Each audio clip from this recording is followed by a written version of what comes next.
ఈ మధ్య కాలం లోపల చాలా మంది లోపల మేల్ ఇన్ఫర్టిలిటీతో సఫర్ అయ్యే వాళ్ళని చాలా మంది చూస్తున్నాం. దాని లోపల ఎస్పెషల్లీ స్పర్మ్ కౌంట్ అన్నమాట. స్పర్మ్ కౌంట్ రిలేటెడ్ ఇష్యూస్ చూస్తున్నట్లయితే చాలా మంది లోపల ఎక్కువగా మనం చూస్తుంది ఏంటంటే అలిగోస్పోమియా సమస్యను ఎక్కువ. హలో అండి, నేను మీ doctor Lokesh, doctor care homeopathy, senior homeopathy consultant చూస్తున్నాం. అలిగోస్పోమియా అంటే ఏంటి అని చూసినట్లయితే స్పర్మ్ కౌంట్ అనేది తక్కువగా ఉన్నట్లయితే, శుక్రకణాల సంఖ్య తక్కువగా ఉన్నట్లయితే ఆ కండిషన్ మనం అలిగోస్పోమియా అని చెప్పేసి చెప్తుంటాం. సో అలిగోస్పోమియా ఉన్నప్పుడు ఏమవుతుంది అసలు అని అంటే, శుక్రకణాల సంఖ్య యూజువల్ గా మనకి ఎంత ఉండాలి అని అంటే, World Health Organization guidelines ప్రకారంగా ఒక 60 to 120 మిలియన్స్ మధ్యలో ఉన్నట్లయితే నార్మల్ గా ఉందని చెప్పి చెప్తుంటాం అనమాట. సో ఎప్పుడైతే ఈ శుక్రకణాల సంఖ్య తక్కువగా ఉందనంటే, ప్రెగ్నెన్సీ గురించి ప్రయత్నం చేసినప్పుడు, అంటే వివాహం జరిగింది, పిల్లల గురించి ప్రయత్నిస్తున్నప్పుడు శుక్రకణాల సంఖ్య తక్కువ ఉన్నప్పుడు ప్రెగ్నెన్సీ అనేది త్వరగా రాకుండా ఒక సమయం అనేది ఎక్కువ పెరిగిపోవడానికి అవకాశం ఉంటుంది. ఈ విధంగా సమయం పెరిగే కొద్దీ మగవాళ్ళ లోపల ఒక రకమైనటువంటి డిప్రెషన్, యాంగ్జైటీ,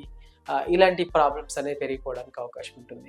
అగైన్ వాటి వల్ల ఈ శుక్రకణాలు, అంటే ఎప్పుడైతే యాంగ్జైటీ పెరిగిపోయినా కానీ లేదా స్ట్రెస్ పెరిగిపోయినా కానీ వాటి వల్ల కూడా అలిగోస్పోమియా రావడానికి అవకాశం ఉంటుంది అనమాట. సో శుక్రకణాల సంఖ్య యూజువల్ గా 60 to 120 మిలియన్స్ ఉండాలి. ఆ కౌంట్ తక్కువ ఉన్నట్లయితే దాన్ని అలిగోస్పోమియా అంటాం. అలిగోస్పోమియా వల్ల మనకు మేల్ ఇన్ఫర్టిలిటీకి దారి తీయడానికి అవకాశం ఉంటుంది. సో వీటికి మళ్ళీ న్యాచురల్ వేలో మెడిసిన్స్ లేవా ఏంటి అని అనుకుంటే, ఖచ్చితంగా హోమియో వైద్యం లోపల అలిగోస్పోమియాని, ఈ కండిషన్ స్పర్మ్ కౌంట్ ని ఇంప్రూవ్ చేసుకోవడానికి అవకాశం ఉంటుంది. దీని లోపల అలిగోస్పోమియా లోపల స్పర్మ్ కౌంట్ ని రిలేటెడ్ గా క్యాలిక్యులేట్ చేసుకుంటూ మైల్డ్ అలిగోస్పోమియా, మోడరేట్ అలిగోస్పోమియా అండ్ సివియర్ అలిగోస్పోమియా అని చెప్పేసి ఈ విధంగా మనం విభజిస్తూ ఉంటాం అనమాట.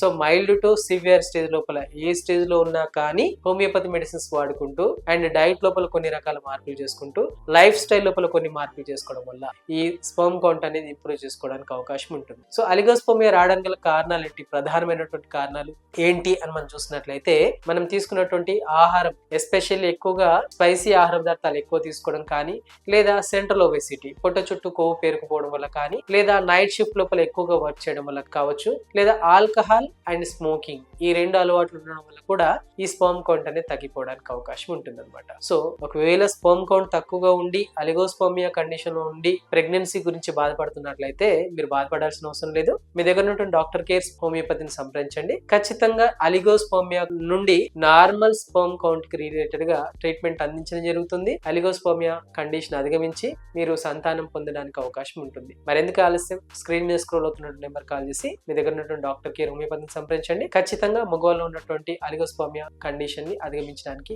చక్కటి మెడిసిన్స్ అందుబాటులో ఉన్నాయి.